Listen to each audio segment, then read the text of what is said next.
वफादारी और बलिदान की आखिरी कीमत क्या हो सकती है? एक ऐसे नेता के लिए जो खुद एक पहेली बन गया, एक जासूस ने अपनी जिंदगी, अपना प्यार, सब कुछ दांव पर लगा दिया।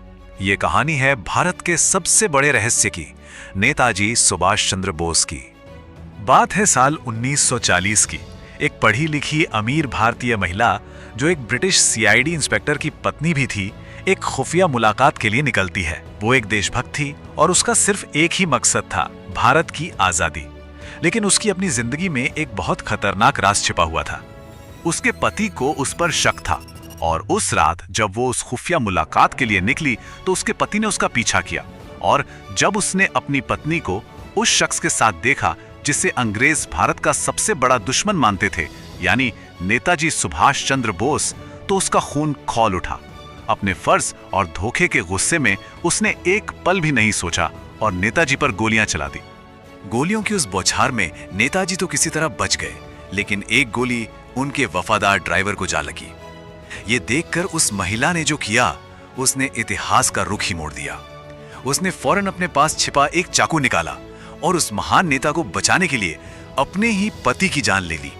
उस महिला का नाम था नीरा आर्य, जिन्हें भारत की पहली महिला जासूस भी कहा जाता है। सोचिए, उन्होंने नेताजी को बचाने के लिए अपने पति तक को मार डाला।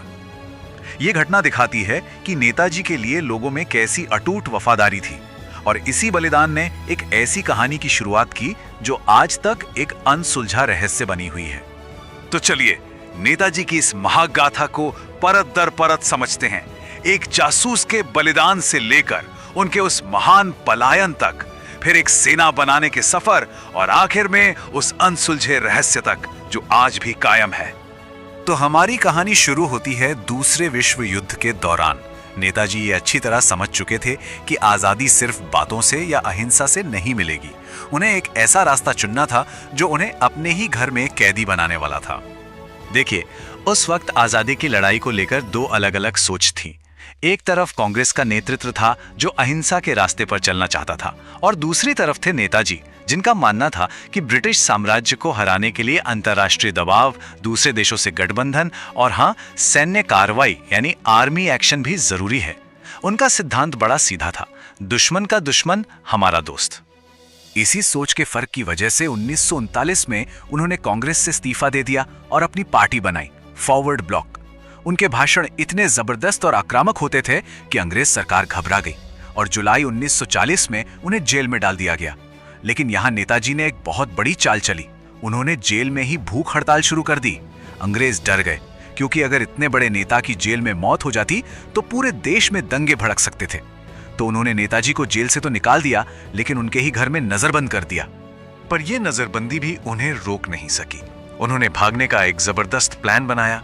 पहले बीमारी का नाटक किया, फिर मोहम्मद जियाउद्दीन नाम के एक बीमा इंस्पेक्टर का भेष बनाया और धार्मिक ध्यान करने के बहाने खुद को एक कमरे में बंद कर लिया ताकि कोई उन्हें परेशान न करे। और फिर 17 जनवरी 1941 की वो रात जब पूरा शहर सो रहा था, वो अपने भतीजे सिसिर बोस के साथ सैकड़ों पहरेदारों की नजरों से बचकर अंधेरे में गायब हो गए। नेताजी अपने घर की कैद से तो निकल चुके थे, लेकिन असली और कहीं ज्यादा खतरनाक सफर तो अब शुरू होना था। एक ऐसा सफर जो उन्हें भारत की सरहद के पार अफगानिस्तान के मुश्किल और खतरनाक इलाकों में ले जाने वाला था। इस जानलेवा सफर में उनका साथ देने के लिए एक गाइड था। नाम था भगत राम तलवार।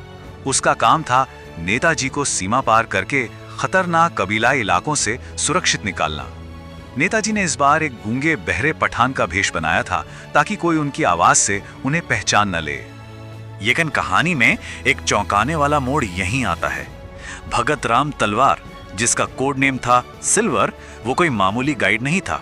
वो एक डबल एजेंट था जो ब्रिटिश खुफिया एजेंसी समेत कम से कम 4 और देशों के लिए काम कर रहा था। अब सबसे बड़ा सवाल यह है कि एक ब्रिटिश जासूस भारत के सबसे बड़े दुश्मन की मदद आखिर कर क्यों रहा था? तो सवाल यह है कि अफगानिस्तान ही क्यों?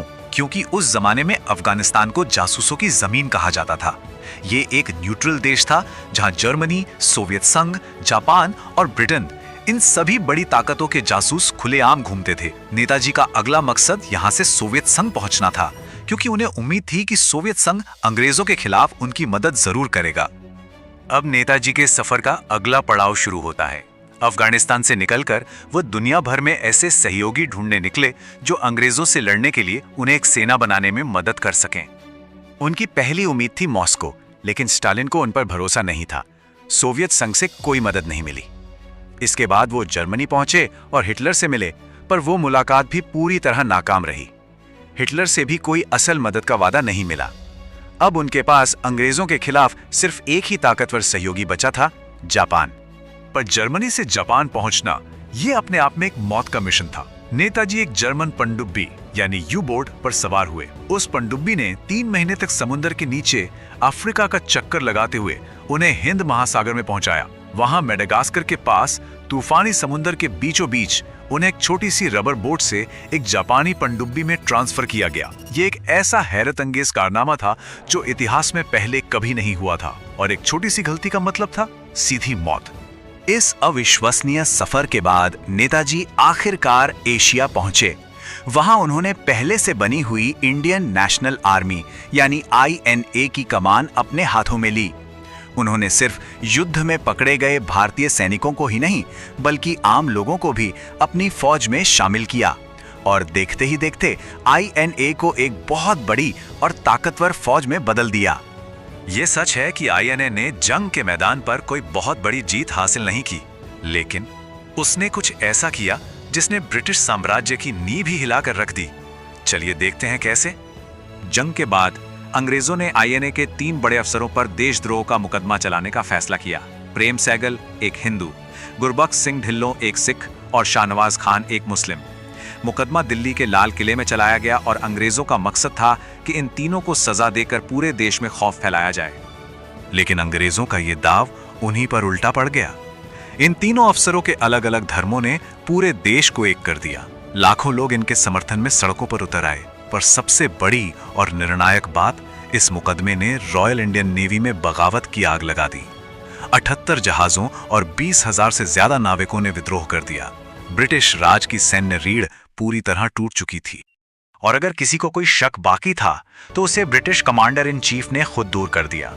जनरल क्लॉड ऑचनलेक ने लंदन को भेजी एक सीक्रेट रिपोर्ट में साफ साफ लिखा, हम अब अपनी ही सेना को कंट्रोल नहीं कर सकते, हमें अब यहां से जाना होगा। यह ब्रिटिश साम्राज्य की हार का सीधा सीधा इकबालनामा था।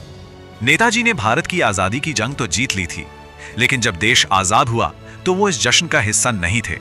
दुनिया की नजरों में वो गायब हो चुके थे, और यहीं से शुरू होता है उनकी कहानी का सबसे बड़ा, सबसे गहरा रहस्य। सरकारी कहानी ये कहती है कि 18 अगस्त 1945 को ताइवान में एक प्लेन क्रैश में उनकी मौत हो गई। लेकिन जब हम सबूतों को खंगालते हैं तो एक कहानी बिखरने लगती है। ताइवान की सरकार ने खुद कहा कि उस तारीख को वहां कोई प्लेन क्रैश हुआ ही नहीं था। उनके शरीर की आज तक कोई तस्वीर सामने नहीं आई। जो डेथ सर्टिफिकेट बनाया गया उस पर नेताजी का नहीं बल्कि एक जापानी सैनिक का नाम था। और जापान के रिनकोजी मंदिर में जो राख रखी है, भारत सरकार ने आज तक ये नहीं माना कि वो नेताजी की ही है। उन्होंने एक पूरे देश को आजादी दिलाई, लेकिन खुद इतिहास के पन्नों में कहीं खो गए। मुखर्जी कमीशन ने भी प्लेन क्रैश की थियरी को पूरी तरह खारिज कर दिया था। तो आखिरी सवाल यही बचता है कि अगर प्लेन क्रैश में उनकी मौत नहीं हुई तो फिर नेताजी के साथ हुआ क्या, वो कहां गए? ये एक ऐसा सवाल है जिसका जवाब आज भी पूरा हिंदुस्तान ढूंढ रहा है।